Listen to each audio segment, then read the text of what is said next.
ஒரு ஃபேண்டாஸ்டிக் அடை. அந்த அடை பண்ணுறதுக்கு நான் இங்கே வந்து ரொம்ப ரொம்ப ஈஸியான ஒரு மெத்தடில் ஒரு அடையை நான் உங்களுக்கு பண்ணி காட்ட போகிறேன். செஃப் வெங்கடேஷ் பட் ஸ்டைலில் அடை எப்படி செய்கிறதுன்னு பார்க்கலாமா? இதுக்கு 4 விதமான பருப்பு அரிசி எடுக்க போகிறோம். எடுக்கும்போது எல்லாமே ஒரே அளவில் இருக்கணும். அதுக்கு 1 கப் எடுத்து 1 கப் துவரம் பருப்பு, 1 கப் கடலைப்பருப்பு, 1 கப் பாசிப்பருப்பு, 1 கப் பச்சரிசி, 1 கப் உளுந்து. இது எல்லாமே ஈக்குவல் குவான்டிட்டி.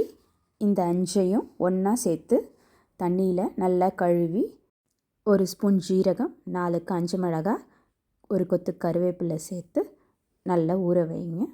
இது கிட்டத்தட்ட 3லேருந்து 4 மணி நேரம் நல்லா ஊறணும். ஊறின இந்த பருப்பு, அரிசி, காஞ்ச மிளகாய் எல்லாத்தையும் ஒரு மிக்ஸி ஜாரில் சேர்த்து கொரப்பாக அரைச்சிக்கோங்க. அதாவது இட்லி மாவை விட கொஞ்சம் கொரப்பாக இருக்கணும்.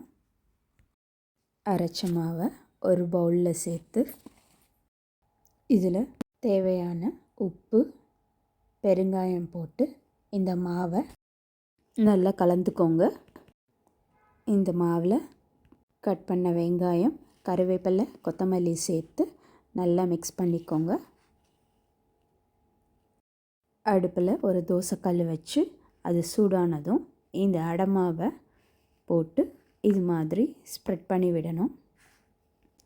எண்ணெய் விட்டு 2 பக்கமும் திருப்பி போட்டு எடுத்தால் அருமையான மொறுமொறுப்பான அடை ரெடி.